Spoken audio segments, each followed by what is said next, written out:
আসসালামু আলাইকুম। উপস্থিত ডাক্তার ভাই বোনেরা,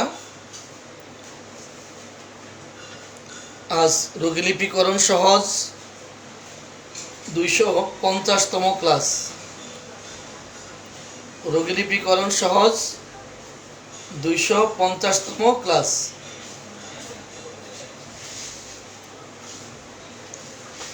অডিয়েন্স, 249তম ক্লাসে 249তম ক্লাসে আমরা যা আলোচনা করছিলাম একটু লিখে জানান। 249তম ক্লাসে যে বিষয়ে আলোচনা করছিলাম একটু লিখে জানান।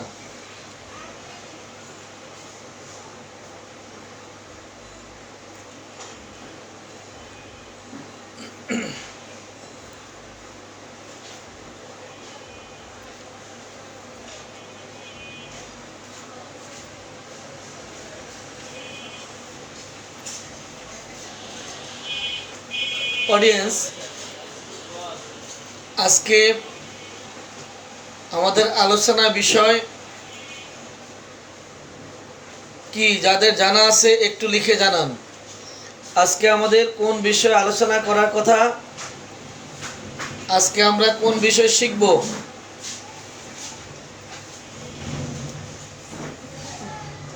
যাদের জানা আছে লিখে জানান। বসতে বলুন। যাদের জানা আছে লিখে জানান। বসতে বলুন। বসুন। অডিয়েন্স,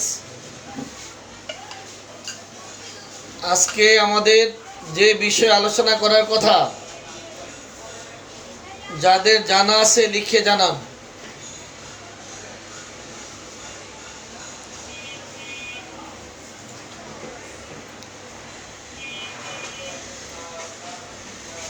একশো 250তম ক্লাসে আজকে যে বিষয়ে আলোচনা করার কথা, যাদের জানা আছে লিখে জানান। মহিলাদের যৌন জীবন, মহিলাদের যৌন বিতৃষ্ণা। আর কেহ?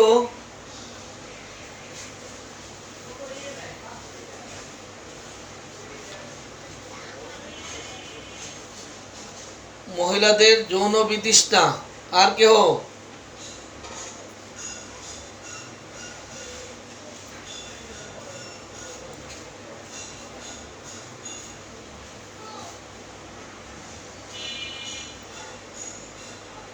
অডিয়েন্স, আমি যদি জানতে চাই আপনাদের কাছে, কোনো মহিলা রোগী যদি আপনাদের কাছে অন্য যে কোনো রোগের জন্য আসুক না কেন,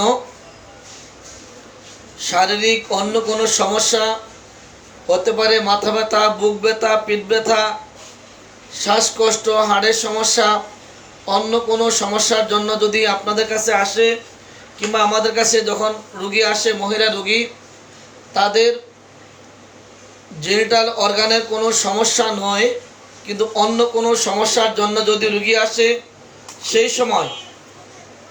সময় রোগীর কাছ থেকে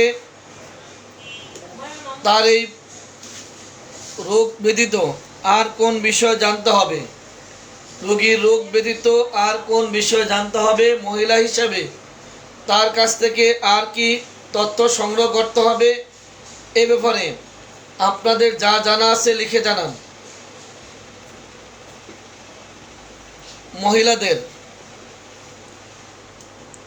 মহিলাদের যদি কোনো মহিলা রোগী অন্য কোনো সমস্যার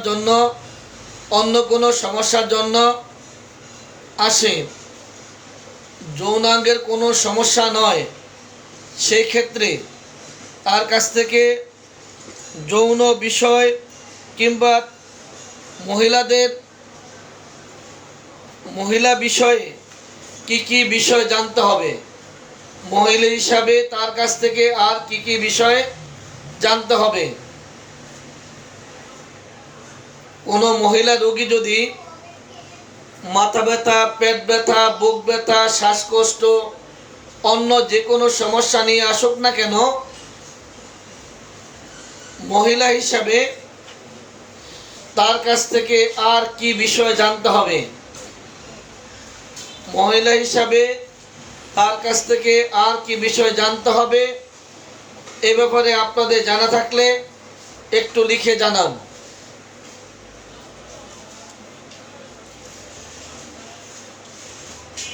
এ ব্যাপারে আপনাদের জানা থাকলে লিখে জানান।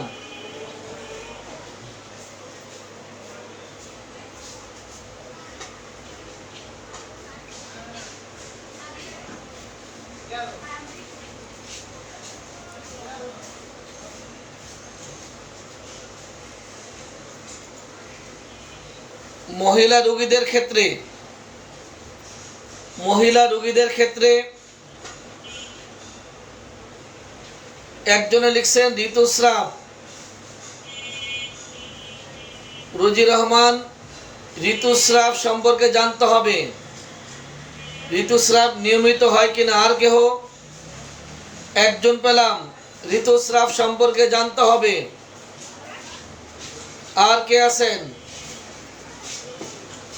একজন পেলাম, ঋতুস্রাব সম্পর্কে জানতে হবে।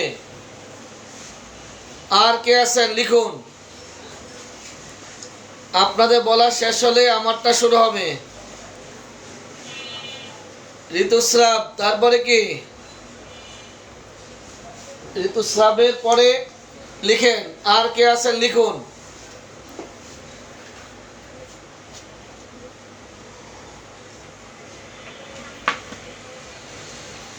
ওই রুগীর ভিতরে যাও আর নিজামটা পাঠাও এই রুগী দেখার জন্য। হ্যাঁ, নিজামটা পাঠাও আর এই রুগীর ভিতরে যাও। এক নাম্বারে ঋতুস্রাব। 2 নাম্বার লিখছেন সাদা স্রাব। ঋতুস্রাব, সাদা স্রাব। আর কি আছে? লিখুন। একজন লিখছেন ঋতুস্রাব, আরেকজন লিখছেন সাদা স্রাব। আমি যৌন সঙ্গমে অনীহার কথা বলি নাই। আমি বলেছি সঙ্গমে অনীহা হওয়ার কারণগুলি, ওটা আমি বলবো, সমস্যা নেই, অপেক্ষা থাকবেন, ওটা আমি বলবো। আমি জানতে চাচ্ছি কোনো মহিলা পেশেন্ট যখন আমাদের কাছে আসে, তার যৌন অঙ্গের কোনো সমস্যা না, অন্য কোনো সমস্যা নিয়ে যখন আমাদের কাছে আসে, সেই ক্ষেত্রে আমরা রোগীর কাছ থেকে কি জানবো? কেউ লিখেছেন ঋতুস্রাব, কেউ লিখেছেন শ্বেতপদর। আরো কিছু জানতে চাই? আর কিছু নাই? একটু লিখুন। আর কি জানতে হবে? লিখুন।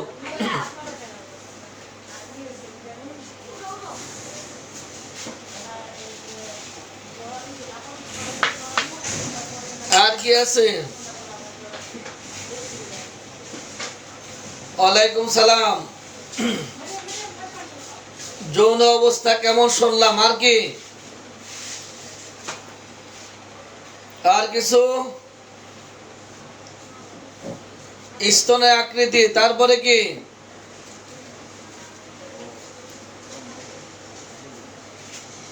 আর কি?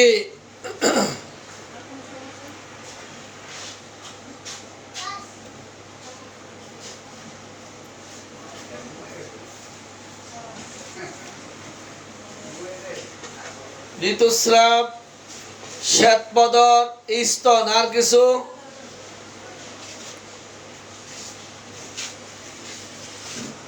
কেমন আছে?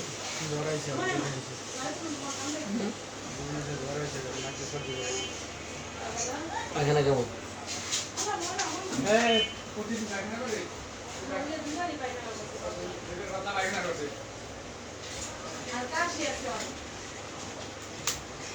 অডিয়েন্স, আরেকজন লিখছে হস্তমৈথুন আছে কিনা, গর্ভাবস্থা কিনা। চমৎকার। আর কি? আর কি?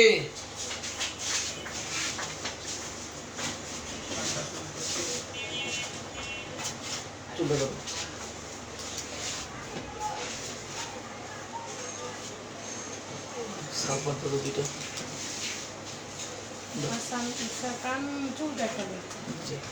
দেখি, তোমার জিভ দেখাও দেখি বাস। অডিয়েন্স, মানসিক কোনো কষ্ট আছে কিনা? আমি চাচ্ছিলাম মহিলা হিসাবে মহিলার কাছ থেকে কি জানতে হবে। আমি যৌন অনীহার কথা বলি নাই। যৌন অনীহা সম্পর্কে আলোচনা ইনশাল্লাহ আমি করব। আমি আপনাদের কাছে জানতে চাচ্ছি, মহিলা রোগীরা যখন ডাক্তারের কাছে আসে, একজন চিকিৎসক রোগীলিপি করার সময় মহিলা হিসাবে রোগীর কাছ থেকে কী জানতে হবে, মহিলা হিসাবে আমি সেই বিষয়ে জানতে চাচ্ছি।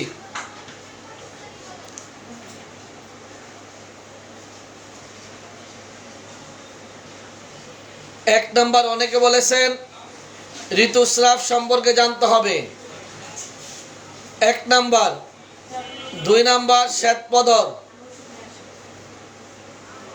তিন নম্বরে যৌন জীবন, চার নম্বরে স্তনের অবস্থা,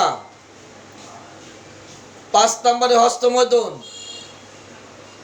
ছয় নম্বরে জরায়ুর অবস্থা, সাত নম্বরে বন্ধ্যাত্ব, আট নম্বরে যৌনাঙ্গের অবস্থা কি,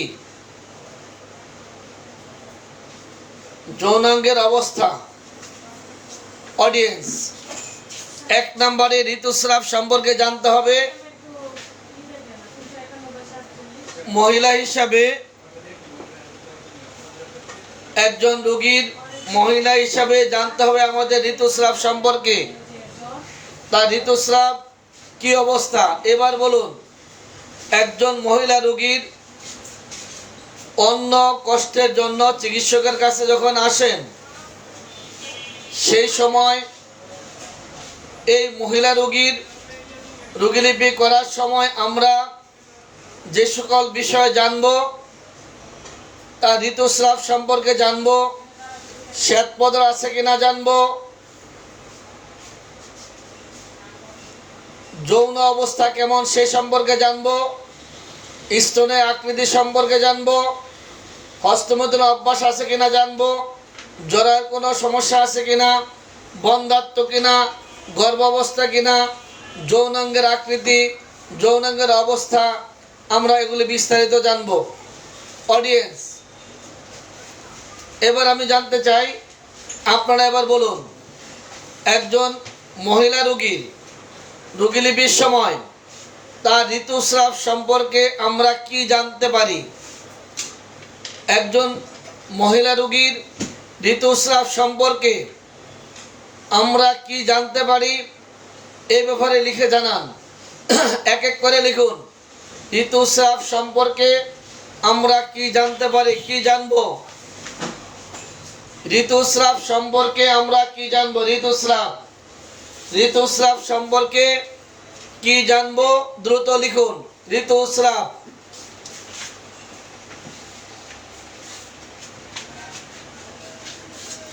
রেগুলার না ইরেগুলার, এক নাম্বার। তারপরে কি,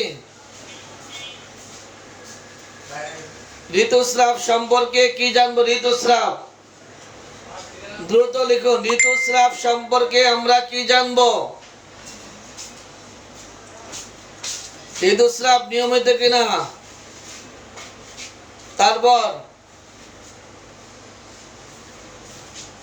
ঋতুস্রাব নিয়মিত কিনা, এক নাম্বার।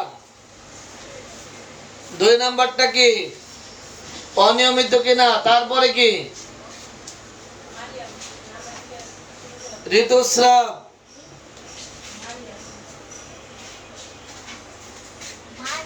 এগিয়ে আসে না, দেরিতে আসে, চমৎকার। তারপরে কি,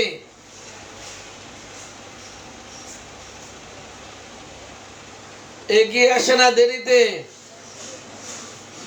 কতদিন থাকে, কতদিন স্থায়ী হয়।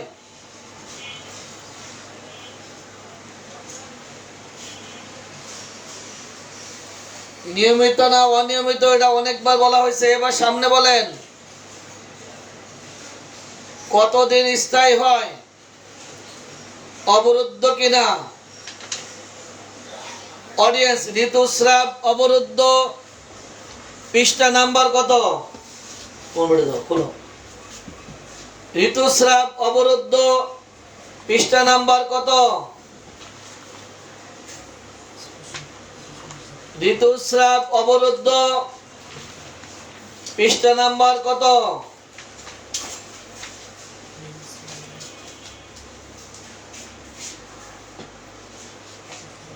ঋতুস্রাব অবরুদ্ধ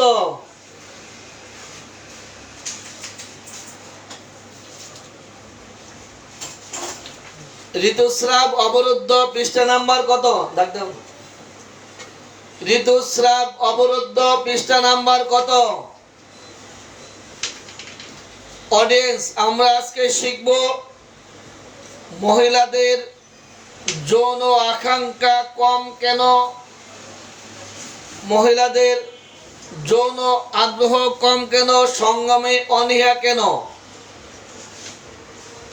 সঙ্গমে অনীহা এ বিষয়ে আমরা কিছুক্ষণ পরে আলোচনা করব ইনশাআল্লাহ। তার আগে জানতে চাই, একজন মহিলা রোগী যখন আমাদের কাছে আসে তার অন্য সমস্যা নিয়ে, তখন আমরা রোগীর মহিলা হিসাবে তার কাছ থেকে আমরা যে সকল বিষয় জানতে যাব, তার মধ্যে 1 নাম্বার সকলেই লিখেছেন, ঋতুস্রাব সম্পর্কে জানতে হবে। আমি আপনাদের কাছ থেকে আবারও জানতে চাচ্ছি, ঋতুস্রাব সম্পর্কে আমরা কি জিজ্ঞাসা করব বা কি জানব। তবে এমন প্রশ্ন করতে হবে যেই প্রশ্নের যেই লক্ষণের আলোকে ওষুধ রয়েছে, যে সিমটমের আলোকে মেডিসিন রয়েছে, এমন প্রশ্ন করতে হবে। অস্বাভাবিক কোনো প্রশ্ন করে লাভ নেই, যার দরকার নেই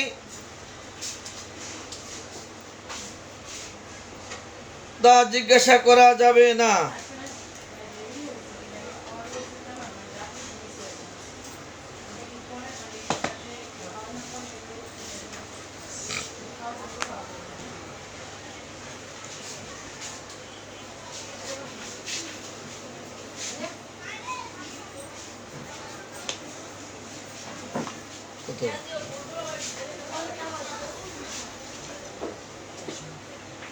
অডিয়েন্স,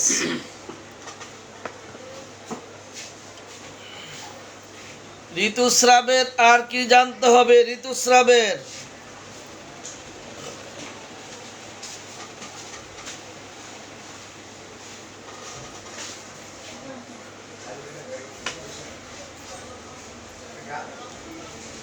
ঋতুস্রাব ঘনত্ব কেমন, পরিমাণ কেমন, আর কি ঘনত্ব, পরিমাণ, আর কি ঘনত্ব ও পরিমাণ, আর কিছু পাতলা বা ঘন কিনা, তারপরে আর কিছু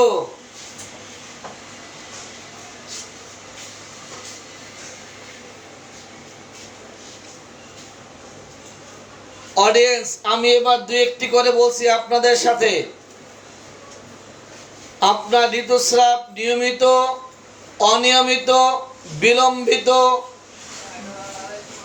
বারবার না সবিরাম?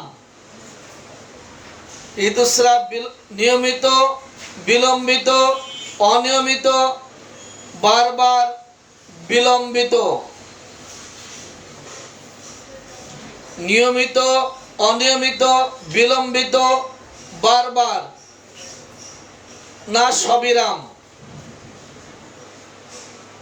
ঋতুস্রাব নিয়মিত, অনিয়মিত, বিলম্বিত, বারবার না সবিরাম?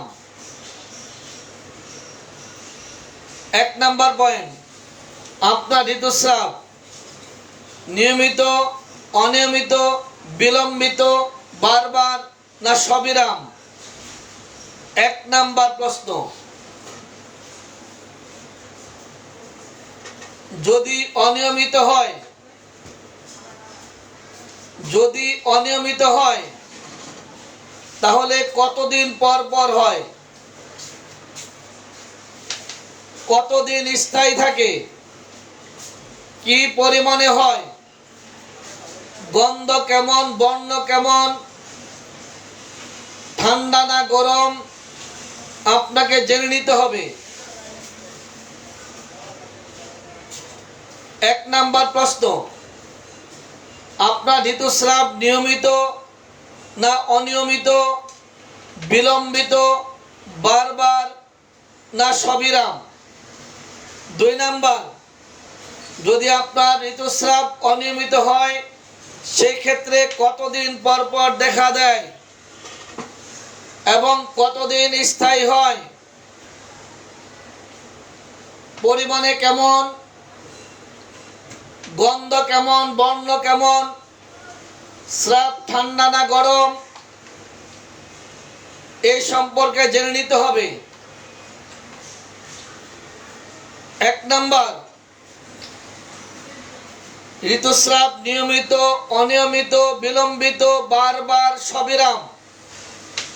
2 নাম্বার, ঋতুস্রাব অনিয়মিত হলে কতদিন পর পর দেখা দেয়, কতদিন স্থায়ী হয়, পরিমাণ কেমন, গন্ধ কেমন, বর্ণ কেমন, স্রাব ঠান্ডা না গরম, স্রাবের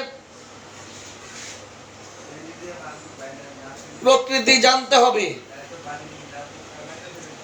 3 নাম্বার পয়েন্ট, আপনার কত বছর বয়সে প্রথম ঋতুস্রাব দেখা দেয়?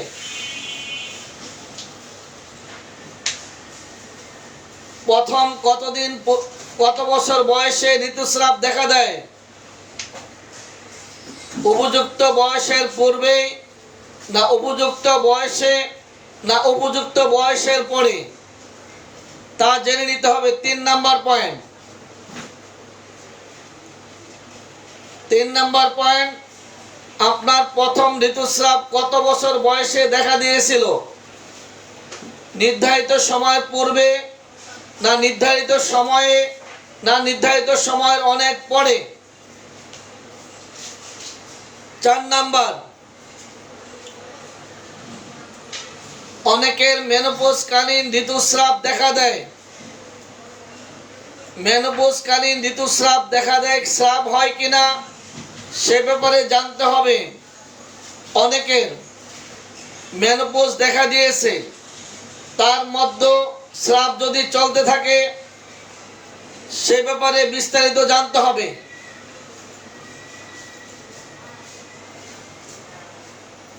5 নাম্বার প্রশ্ন, ঋতুস্রাবকালীন, ঋতুস্রাবের পূর্বে, ঋতুস্রাবের পরে কোনো প্রকার ব্যথা হয় কিনা? ব্যথার সাথে স্রাবের পরিমাণ বাড়ে কিংবা কমে এমন কোনো সম্পর্ক আছে কিনা? যেমন ব্যথা, স্রাব বাড়লে ব্যথা বাড়ে, স্রাব কমলে ব্যথা কমে, স্রাব কমলে ব্যথা বাড়ে, স্রাব বাড়লে ব্যথা কমে। অডিয়েন্স, যত স্রাব তত ব্যথা, যত স্রাব কম তত ব্যথা, স্রাব বেশি ব্যথা কম, স্রাব কম ব্যথা বেশি, এমন কোনো সম্পর্ক আছে কিনা?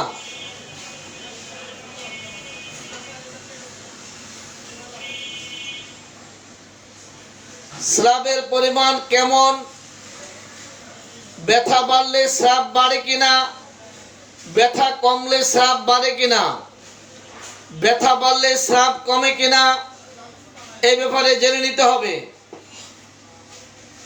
আপনার ঋতুস্রাবের পূর্বে, ঋতুস্রাবের সময়, ঋতুস্রাবের পরে কোনো ধরনের ব্যথা আছে কিনা? যদি ব্যথা থাকে তাহলে এই ব্যথা স্রাবের সাথে কোনো সম্পর্ক আছে কিনা? যেমন স্রাব বাড়লে ব্যথা বাড়ে, স্রাব কমলে ব্যথা কমে, স্রাব কমলে ব্যথা বাড়ে, স্রাব বাড়লে ব্যথা কমে। যত স্রাব তত ব্যথা, যত কম স্রাব তত বেশি ব্যথা।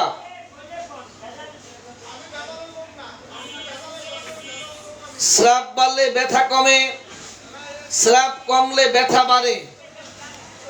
অডিয়েন্স, এখানে আমি দুইটা ফর্মুলা বলছি। স্রাব বাড়লে ব্যথা বাড়ে, স্রাব কমলে ব্যথা কমে, অথবা স্রাব কমলে ব্যথা বাড়ে, স্রাব বাড়লে ব্যথা কমে। এই দুইটা প্রশ্ন আমাকে লিখে জানান। যত স্রাব তত ব্যথা, যত স্রাব কম ব্যথা তত কম, অথবা যত স্রাব কমবে তত ব্যথা বাড়বে, আবার যত স্রাব বাড়বে তত ব্যথা কমবে। আপনারা আমার এই প্রশ্নটা লিখে জানান, তাড়াতাড়ি লিখেন।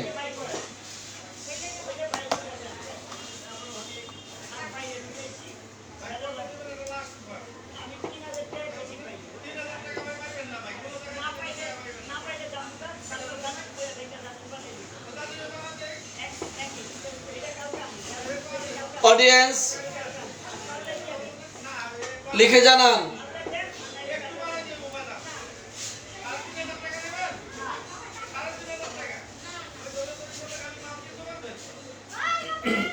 যত স্রাব তত ব্যথা।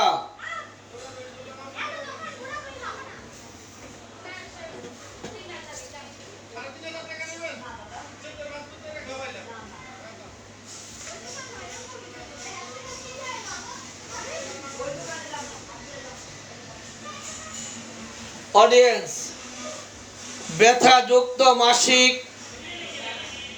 ব্যথাযুক্ত মাসিক একটু লিখে জানান। ফার্স্ট গ্রেডে কয়টি ওষুধ রয়েছে? ব্যথাযুক্ত মাসিক ফার্স্ট গ্রেডে কয়টি ওষুধ রয়েছে? ব্যথাযুক্ত মাসিক ফার্স্ট গ্রেডে কয়টি ওষুধ রয়েছে? ব্যথাযুক্ত মাসিক ফার্স্ট গ্রেডে কয়টি ওষুধ রয়েছে?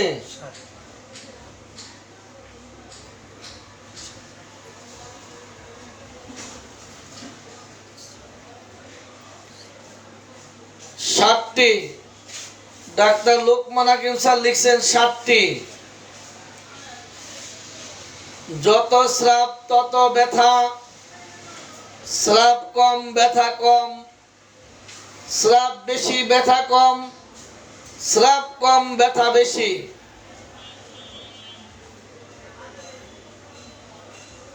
একটু লিখে দেন, সবাই লিখুন।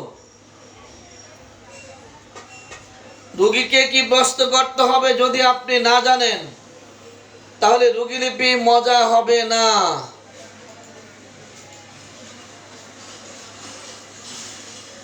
এবার জানতে হবে ঋতুস্রাব বন্ধ কিনা। যদি বন্ধ হয় সেক্ষেত্রে আপনাকে জানতে হবে রোগীর গর্ভাবস্থা কিনা। প্রথম প্রশ্ন, ঋতুস্রাব যদি অবরুদ্ধ হয়, ঋতুস্রাব অবরুদ্ধ ফার্স্ট গ্রেডে কয়টি ওষুধ লিখে জানান? ঋতুস্রাব অবরুদ্ধ ফার্স্ট গ্রেডে কয়টি ওষুধ লিখে জানান? ঋতুস্রাব অবরুদ্ধ ঋতুস্রাব ফার্স্ট গ্রেডে কয়টি ওষুধ লিখে জানান? ঋতুস্রাব অবরুদ্ধ ফার্স্ট গ্রেডে কয়টি ওষুধ লিখে জানান?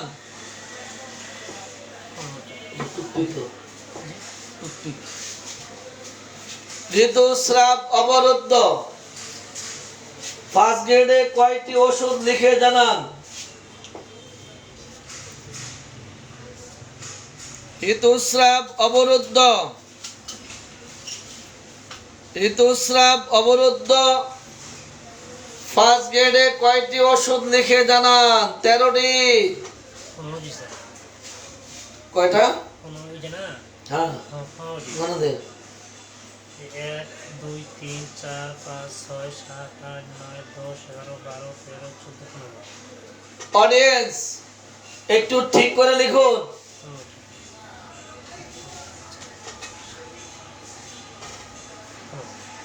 ও সাপ্রেস দিছে, সাপ্রেসড দিছে। দেখি, অবরুদ্ধ দিছে, অবরুদ্ধ, সাপ্রেসড।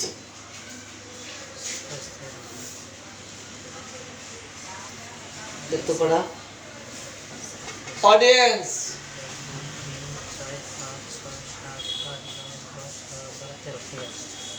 ফার্স্ট গ্রেডে 13টি ঋতুস্রাব চাপা পড়া, আর অনুপস্থিত হলো 15টি। ঋতুস্রাব মিন্স অ্যাবসেন্ট হলো ফার্স্ট গ্রেডে 15টি, আর ঋতুস্রাব চাপা পড়া অবরুদ্ধ থাকা ফার্স্ট গ্রেডে 13টি।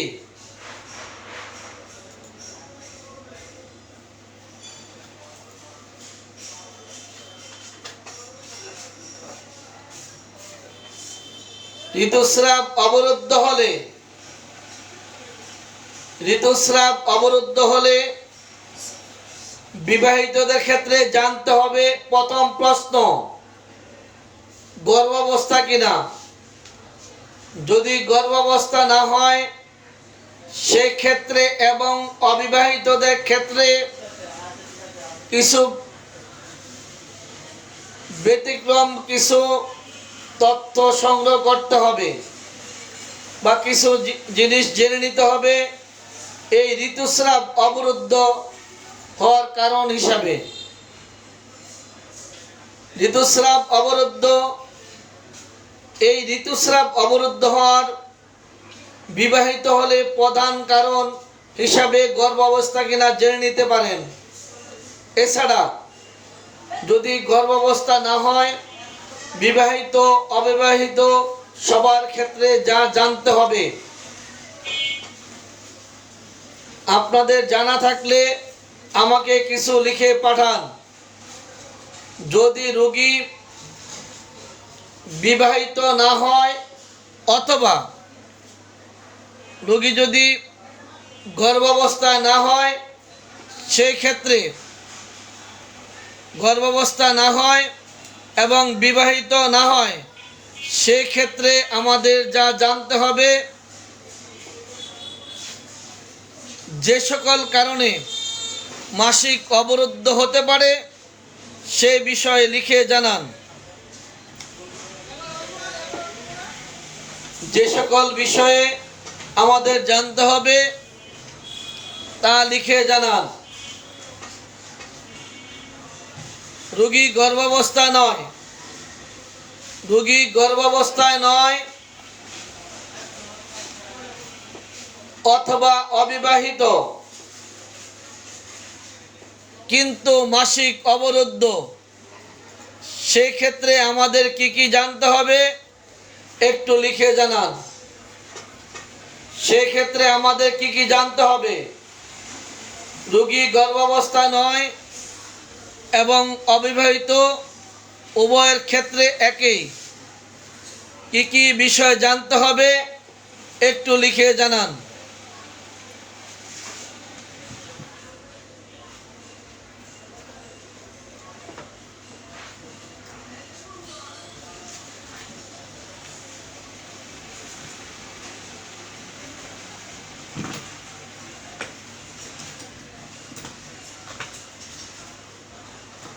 নিজে বানাইতে খোলো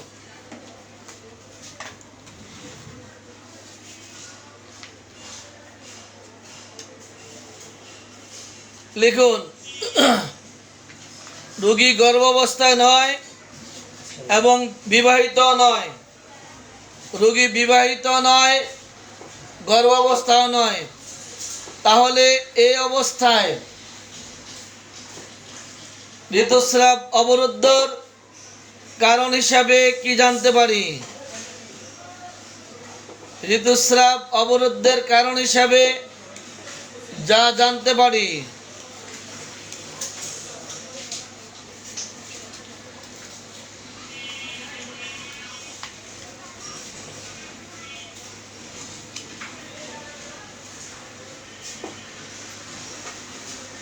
ঋতুস্রাব অবরুদ্ধের ক্ষেত্রে রোগী গর্ভাবস্থা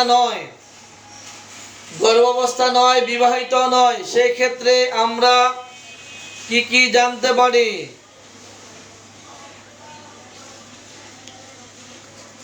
আপনারা যা লিখছেন তার সাথে আরেকটু যোগ করি।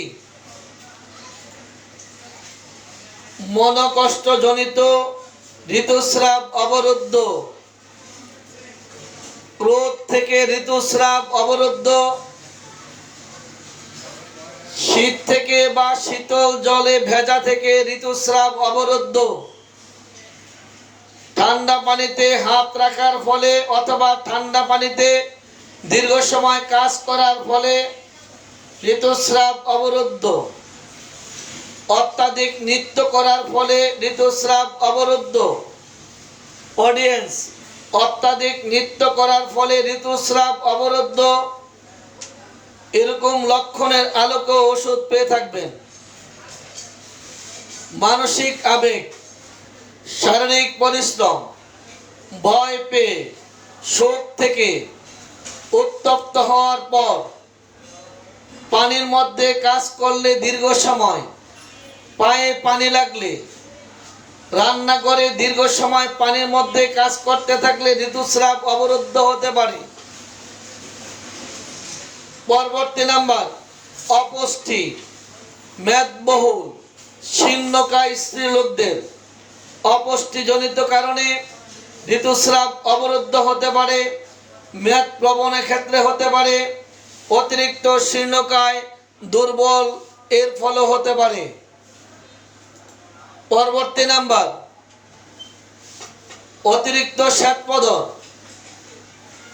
জটিল কোনো রোগে ভোগা, যেমন বাতজ্বর, যক্ষা, ক্যান্সার, কঠিন চর্মপীড়া, চাপা পড়া, উচ্চ রক্তচাপ, পাগল, পক্ষাঘাত, যকৃৎ প্রদাহ ইত্যাদি রোগ থাকলে ঋতুস্রাব চাপা পড়তে পারে, ঋতুস্রাব অবরুদ্ধ থাকতে পারে। বিবাহিত মহিলাদের ক্ষেত্রে দীর্ঘদিন ঋতুস্রাব বন্ধ রাখার জন্য অথবা জন্ম নিয়ন্ত্রণের জন্য দীর্ঘদিন জন্ম নিয়ন্ত্রণের জন্য ট্যাবলেট খাওয়া, ইঞ্জেকশন, নরপ্লান ইত্যাদি ব্যবহার করতে থাকলে ঋতুস্রাব অবরুদ্ধ হতে পারে।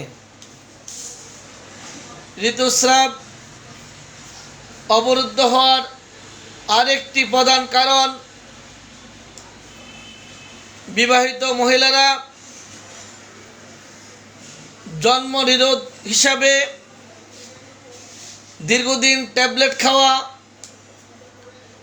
ইঞ্জেকশন ব্যবহার করা, কফাটিকা, ফোম, সার্ভিক্যাল ক্যাপ, জেলি, নরপ্লান ইত্যাদি ব্যবহার করলে মাসিক অবরুদ্ধ থাকতে পারে।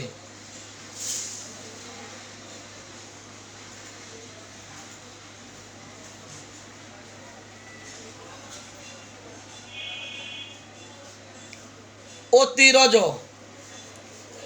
অডিয়েন্স, অতিরজ এই ব্যাপারেও রোগীদের সাথে কথা বলে জেনে নিতে হবে তাদের এই অতিরিক্ত ঋতুস্রাব কিংবা বারবার ঋতুস্রাবের কারণগুলি কি।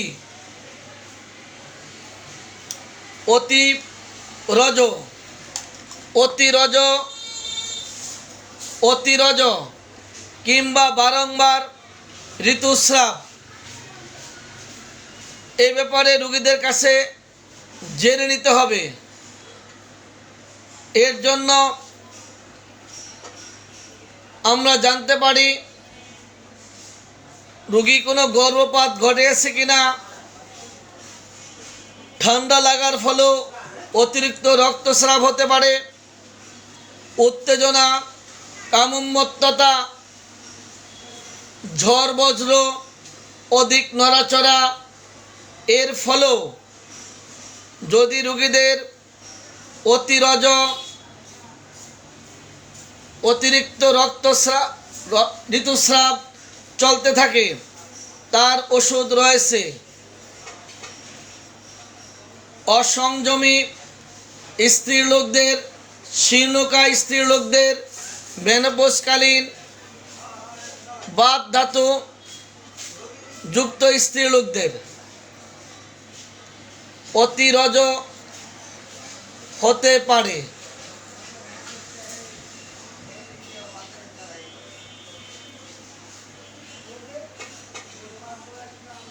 বিবাহিত মহিলারা একাধিক গর্ভপাত, অধিক সন্তান প্রসব, অধিক সঙ্গম এর ফলে অতিরজ হতে পারে।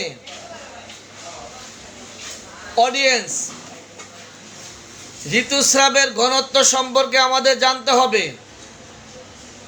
এবার দেখি কে লিখতে পারেন ঋতুস্রাবের ঘনত্ব। দেখি কে লিখতে পারেন ঋতুস্রাবের ঘনত্ব। এই ঋতুস্রাবের ঘনত্বের পরে, এই ঋতুস্রাবের পরে আমরা চলে যাব মহিলাদের যৌন অনীহার কারণ জানার জন্য। কেন মহিলাদের যৌন অনীহা, সেই বিষয় ইনশাল্লাহ আমরা আলোচনা করব। এবার লিখেন মহিলাদের ঋতুস্রাবের ঘনত্ব কি কি হতে পারে। ঘনত্ব: ঘন, পাতলা, চটচটে, তরল, রক্তের মধ্যে চাপ চাপ এমন কিনা। ঋতুস্রাবের পরিমাণ। অডিয়েন্স, ঋতুস্রাবের পরিমাণ সামান্য, প্রচুর, অতি রজস্রাব, দীর্ঘস্থায়ী, স্বল্পকালীন মাত্র একদিন, স্বল্পকালীন মাত্র একদিন, মাত্র 1 ঘন্টা, কেবলমাত্র নিদ্রার মধ্যে ব্যাগে নির্গত হয় কিনা জেনে নিতে হবে। ঋতুস্রাব চলছে, শুধু ঘুমের মধ্যে ঋতুস্রাব হয়, অন্য সময় ঋতুস্রাব দেখা দেয় না। ওষুধটির নাম কি? ঋতুস্রাব ঘুমের মধ্যে দেখা দেয়। ঋতুস্রাব শুধু ঘুমের মধ্যেই দেখা যায়, অন্য সময় দেখা যায় না, এমনটাও জেনে নিতে হবে। পরিমাণ: সামান্য, প্রচুর, অতি রজস্রাব, দীর্ঘস্থায়ী, স্বল্পকালীন মাত্র একদিন, 1 ঘন্টা, কেবলমাত্র নিদ্রার মধ্যে ভেগে নির্গত হয়, এমন কিনা জেনে নিতে হবে। ঋতুস্রাবের বর্ণ কেমন? অডিয়েন্স, এবার কিছু বর্ণ লিখুন। ঋতুস্রাবের বর্ণ লিখুন, বর্ণ। এবার কিছু ঋতুস্রাবের বর্ণ লিখুন। আপনার স্রাবের বর্ণ কেমন? উজ্জ্বল লাল, বাদামি, কালচে, চাপ চাপ কালচে, সবুজ, ধূসর বর্ণ, রক্তাক্ত শ্লেষ্মার মতো কিনা জানতে হবে। ঋতুস্রাবের বর্ণ।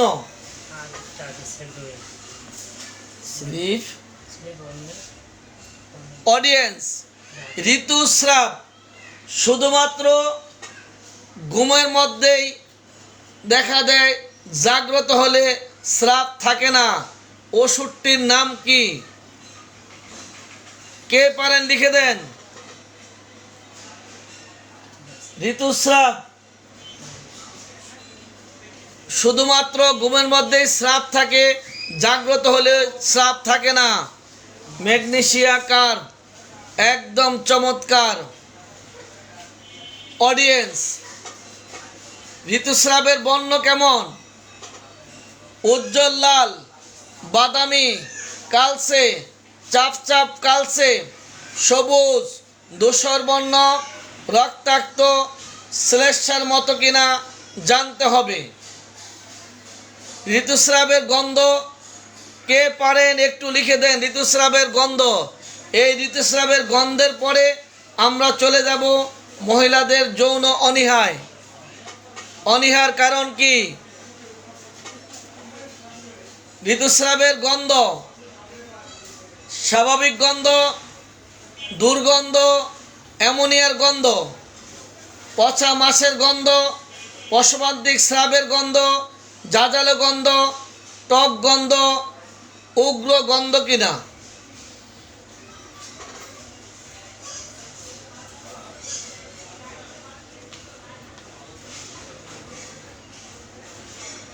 অডিয়েন্স, এই যে এক এক দিন এক এক বিষয় আলোচনা করতে শুরু করি, এর অনেকগুলি কারণের মধ্যে একটি কারণ হচ্ছে আমাদের এইচএসআরএফে যেই ডাক্তাররা রোগীলিপি করেন, নতুন পুরাতন মিলে যারা পুরাতন আলহামদুলিল্লাহ তাদের রোগীলিপিতে কোনো কিছু বাদ পড়ে না। যারা নতুন তারা রোগীলিপিতে যে অবস্থাগুলি তৈরি করে তারপরেই সিদ্ধান্ত নেই যে আজকে এই বিষয়ে আলোচনা করার কথা, আলোচনা করা দরকার। ঋতুস্রাব সম্পর্কে লেখে, ঋতুস্রাব কম হয় কিংবা বেশি হয়, বারবার হয়, এই একটু লিখলো আর কি, মানে দায় সারা কাজ। অডিয়েন্স, এই যে ঋতুস্রাব সম্পর্কে আমি এতক্ষণ যা বললাম, তারপরও একটি কথা বাদ পড়ে গেল। আপনারাই লিখুন সেই কথাটি কি। এই যে এতক্ষণ যা বললাম ঋতুস্রাব সম্পর্কে, মহিলাদের ঋতুস্রাব সম্পর্কে জানতে হবে, এরপরও একটি কথা বাদ পড়েই যায়। বাদ পড়ে গেল, যেটা জানতেই হবে, না জানলে কোনো উপায় নেই, জানতেই হবে। অনিয়মিত ঋতুস্রাবের ক্ষেত্রে এই কথাটা বাদ পড়ে যায়, কিন্তু এটা না জানলে কোনোভাবেই এই রোগীর চিকিৎসা করা যাবে না। এমন একটি কথা বাদ পড়ে গেছে, বলেন তো কি, কোন কথাটা বাদ পড়লো একটু লিখে জানান। এই ঋতুস্রাব সম্পর্কে এতগুলা প্রশ্ন করলাম রুগীকে, তারপরও অনিয়মিত ঋতুস্রাব, তার মধ্যে একটি কথা এখনো অজানা থেকে গেল। সেই কথাটি কি বলেন তো, কি বাদ পড়লো? ঘনত্ব বলেছি। এই ঋতুস্রাব সম্পর্কে এত কথা বলার পরও কি বাদ পড়ে গেল? কে আছেন দেখি? শেষ মাসিক। শেষ মাসিক কি? শেষ মাসিক কি? ঠিকঠাক মতো বলেন, কি লিখতে হবে, কি জানতে হবে?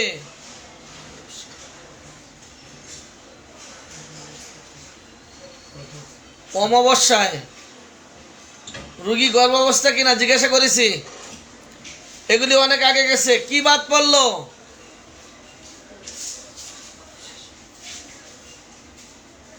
আপনি না, আপনার ঋতুস্রাব কবে শেষ হয়েছিল, অর্থাৎ শেষ ঋতুস্রাব কয় তারিখে ছিল? শেষ ঋতুস্রাব কয় তারিখে ছিল? এলএমপি জেনে নিতে হবে। এই কথাটাই বাদ পড়ে যায়।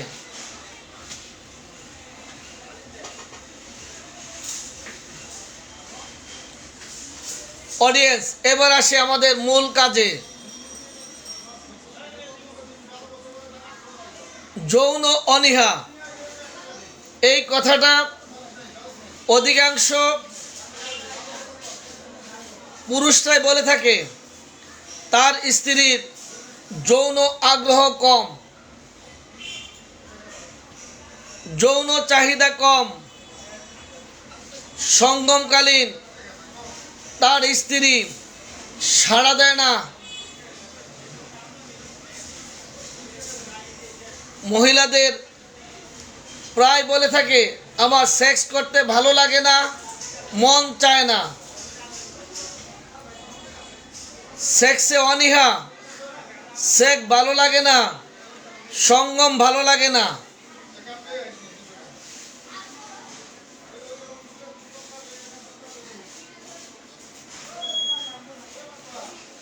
অডিয়েন্স, এই যে ভালো লাগে না, এই যে অনীহা, আপনি কি ওষুধ দিবেন? যৌন অনীহা এই কথা শুনে যে ওষুধগুলি রয়েছে সবগুলি দিয়ে দিবেন? আগে বের করেন। মহিলাদের যৌন ইচ্ছা কম কিংবা সঙ্গমে অনীহা, পৃষ্ঠা নাম্বার কত? ওষুধ কয়টি? পৃষ্ঠা নাম্বার কত? যৌন সঙ্গমে অনীহা ফার্স্ট গ্রেডে কয়টি এবং মোট ওষুধ সংখ্যা কয়টি? সঙ্গমে অনীহা, এই যে সঙ্গমে অনীহা, এত ঔষধ, এই ওষুধ কিভাবে ব্যবহার করবেন? এই ওষুধগুলি কিভাবে ব্যবহার করবেন? এই ব্যাপারে কোনো পরামর্শ থাকলে একটু বলেন। ফার্স্ট গ্রেডে 2টি, সিপিএন নেট্টামিউর। টোটাল ওষুধ কয়টি একটু লিখেন তো কেউ, মনে দেখ। সঙ্গমে অনীহা ফার্স্ট গ্রেডে 2টি, সেকেন্ড থার্ড মিলে কয়টি?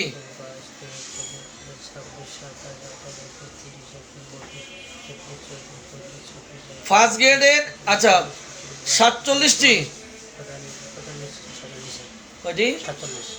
অডিয়েন্স, আমি আপনাদের কাছে জানতে চাই, এই যে সঙ্গমে অনীহা, এই ক্ষেত্রে 47টি ওষুধ রয়েছে।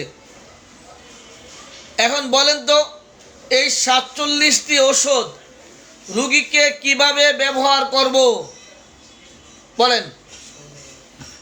এই ব্যাপারে আপনাদের মতামত চাই। এতদিন তো মতামত আমি দিচ্ছি, আজকে মতামত আপনারা দেন। শুধু যে সঙ্গমে অনীহা এই কথা বলার পরে এবার আমরা সঙ্গমে অনীহার যে সকল ওষুধ রয়েছে 47টি ওষুধ শুধু ক্যান্টের রেফার্টরিতে, এখন এই 47টি কিভাবে ব্যবহার করব একটু পরামর্শ দেন, বলেন। সঙ্গমে অনীহা 47টি ওষুধ, কয়েশন অ্যাভারশন, সঙ্গমে অনীহা 47টি ওষুধ, এগুলা ব্যবহার কিভাবে করব এই ব্যাপারে আপনাদের কোনো মতামত থাকলে লিখুন।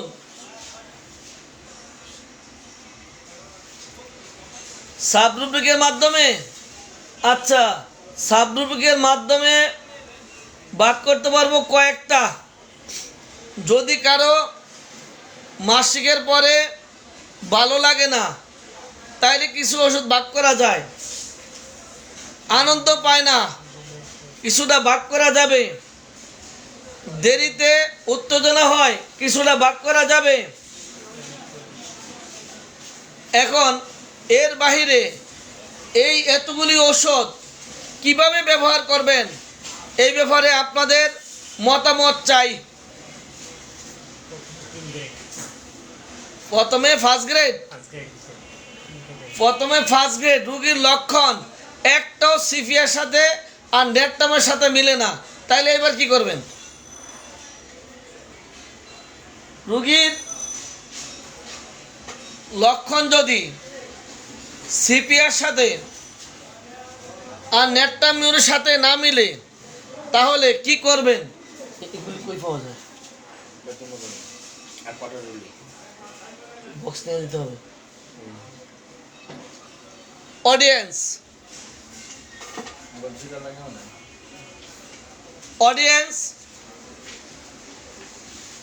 এই যে 47টি ঔষধ রোগীর লক্ষণ সিপিআর কিংবা নেটটামিউরের সাথে কোনো মিল নেই,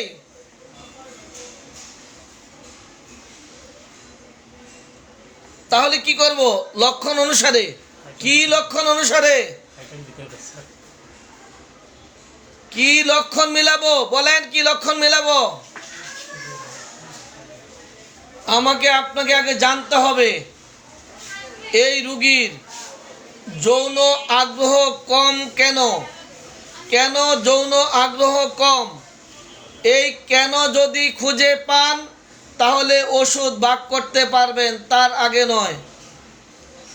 আগে খুঁজে বের করতে হবে তার এই যৌন আগ্রহ কম হওয়ার কারণ কি, আগে তা খুঁজে বের করতে হবে, তাহলে আপনি ওষুধ আলাদা করতে পারবেন, তার আগে নয়। আমি এক এক করে বলছি, একটু খেয়াল করুন।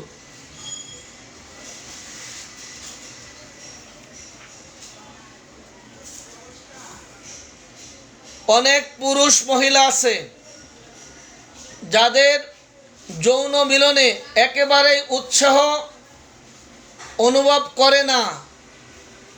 যৌন মিলনের উৎসাহ অনুভব করে না, এটা পুরুষ কিংবা মহিলা, এটার নাম হচ্ছে সেক্সুয়াল অ্যাভারশন। আর যারা কম অনুভব করে তাদের এই সমস্যাকে বলা হয় হাইপোভার্সন। এই যে অ্যাভারশন, একেবারেই কোনো ধরনের আগ্রহ অনুভব করে না। আর যারা অল্প অনুভব করে, অল্প হলো হাইপোভার্সন, আর একেবারেই অনুভব করে না অ্যাভারশন। তাহলে এই অ্যাভারশনের 47টি ঔষধ যদি ব্যবহার করতে হয়, তাহলে আপনাকে খুঁজে বের করতে হবে এই মহিলার যৌন আগ্রহ কম হওয়ার কারণ কি। এবার আপনারা বলুন, মহিলাদের যৌন আগ্রহ কম হওয়ার কারণগুলি কি কি? যদি আমি এক নম্বরে বলি, স্বামীর প্রতি ভালোবাসার অভাব। এক নাম্বার, স্বামীর প্রতি ভালোবাসার অভাব হলে, অথবা স্বামী স্ত্রী দুইজনের সম্পর্ক ভালো না থাকলে ধীরে ধীরে যৌন আগ্রহ কমে যাবে। এক নাম্বার পয়েন্ট। অডিয়েন্স, আজকে এই বিষয় নিয়ে আলোচনা করার কারণ, যখন আমি ঘোষণা দিয়েছি তার ঠিক পূর্ব মুহূর্তে যে রুগী দেখলাম, সেই রুগীর যৌন আগ্রহ এতটা কম, এই কমার যে কারণ ছিল, সেই কারণটাকে স্মরণ করেই আজকে এই ঘোষণা। মেয়েদের যৌন আগ্রহ কম, আপনি আন্দাজি ওষুধ দিলেই কাজ করবে না, নেটটামিউরাস সিপিআর দিয়ে দিলে হবে না। কেন আগ্রহ কম, এক এক করে খুঁজে বের করতে হবে। এক নাম্বার, স্বামীর প্রতি ভালোবাসা কম থাকলে, দুইজনের সম্পর্ক ভালো না থাকলে, এক নাম্বার পয়েন্ট। দুই নাম্বার,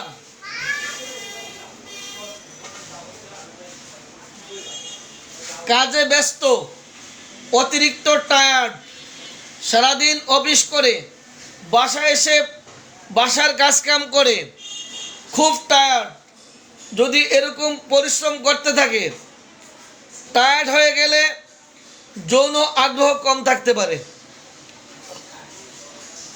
অতিরিক্ত পরিশ্রম করে যদি টায়ার্ড হয়ে যায়, সেই ক্ষেত্রেও যৌন আগ্রহ কমে যেতে পারে। অডিয়েন্স, এই মুহূর্তে যারা লাইভে আছেন, একটু শেয়ার দিয়ে আরেক ভাইকে দেখার সুযোগ করে দেন। 1 নাম্বার পয়েন্ট বলছি, স্বামীর প্রতি ভালোবাসা কম থাকলে, দুইজনের সম্পর্ক ভালো না থাকলে, সেই ক্ষেত্রে যৌন আগ্রহ কমে যেতে পারে। 1 নাম্বার পয়েন্ট। 2 নাম্বার, কাজের ব্যস্ততা, সারাদিন পরিশ্রম করে যদি টায়ার্ড হয়ে যায়, সেই ক্ষেত্রে যৌন আগ্রহ কমে যেতে পারে।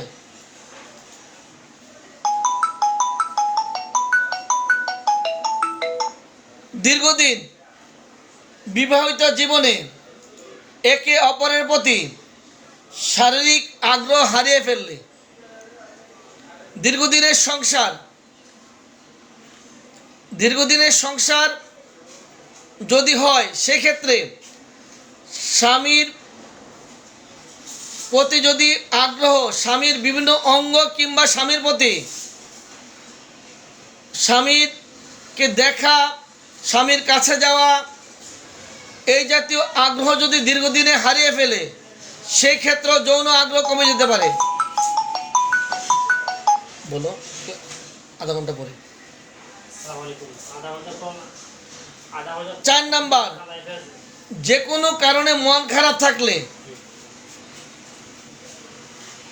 স্বামীর কারণে হোক কিংবা যে কোনো কারণে হোক, স্বামীর কারণে হোক কিংবা যে কোনো কারণে, পারিবারিক কারণে, যাই হোক না কেন, যে কোনো কারণে মন খারাপ থাকলে যৌন আগ্রহ কমে যেতে পারে। 4 নাম্বার, যৌনাঙ্গের কিছু সমস্যা থাকলে, যেমন যৌনাঙ্গ শুষ্ক থাকলে, অতিরিক্ত স্যাঁতসেঁতে থাকলে, স্ফীত হয়ে গেলে, আকুঞ্চন সংকোচন হয়ে গেলে, শীতলতা হলে, উত্তপ্ত হলে, কঠিনতা যুক্ত স্ফীত হলে, চুলকানি থাকলে, দপদপ অনুভূতি থাকলে,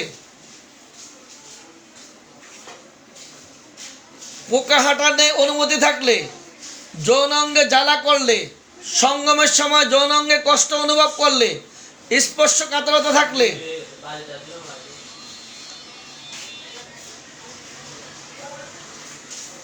যৌনির সংকোচন পেশি শীতলতা থাকলে, এরকম যদি দেখা দেয়, এ অবস্থা তৈরি হয়, তাহলে যৌন আগ্রহ কমে যেতে পারে।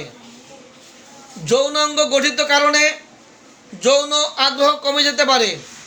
শুষ্কতা, স্যাঁতসেঁতে, আকুঞ্চন, সংকোচন, শীতলতা, উত্তপ্ত, কঠিনতা স্ফীত, চুলকানি দপদপ করার অনুভূতি, পোকা হাঁটানে অনুভূতি, যৌনাঙ্গে জ্বালা, ব্যথা, স্পর্শকাতরতা ইত্যাদি অনুভব করলে যৌন আগ্রহ কমে যেতে পারে।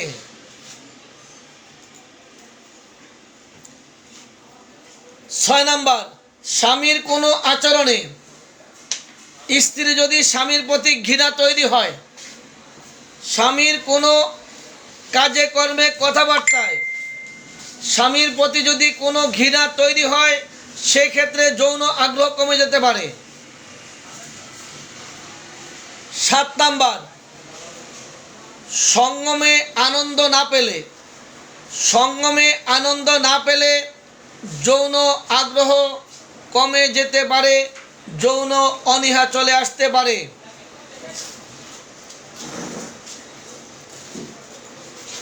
কামভাব কষ্টকর, কামভাবের অভাব, কামভাব দেরিতে আসা, যদি কামভাব না থাকে, সেই ক্ষেত্রে সেক্স না করে থাকার জন্য চেষ্টা করে।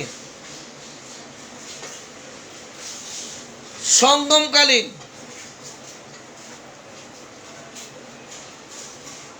স্বামী যদি সেভাবে সময় দিতে না পারে, চাহিদা পূরণ করতে না পারে, অথবা সঙ্গমের নিয়মকানুন যদি না বুঝে, তাহলে সঙ্গমের আগ্রহ হারিয়ে ফেলতে পারে। যৌনাঙ্গের কিছু রোগ যদি থাকে, যেমন যৌনাঙ্গের উদ্ভেদ, আচিল, উপমাংস, কন্ডাইলোমেটা,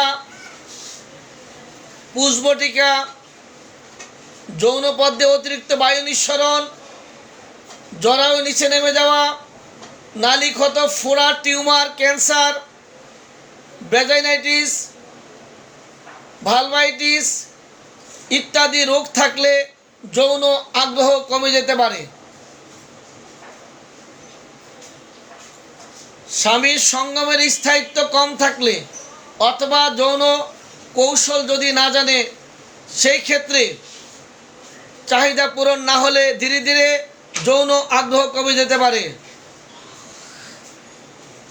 12 নাম্বার, স্বামীর প্রতি অবিশ্বাস। স্বামীর পরকীয়া সম্পর্কে স্ত্রী অবগত হলে মহিলাদের যৌন আগ্রহ কমে যেতে পারে। 13 নাম্বার, বিয়ের শুরুর দিকে স্বামী স্ত্রী উভয়ের একটি জীবন, নতুন জীবন, এই বিষয়ে যদি মহিলাদের কোনো অতীতের অভিজ্ঞতা কিংবা এই বিষয়ে কোনো জানাশোনা না থাকে, এই যৌন সম্পর্কে কোনো ভয় বা আতঙ্ক থাকে, সেই ক্ষেত্রেও যৌন আগ্রহ কম থাকতে পারে।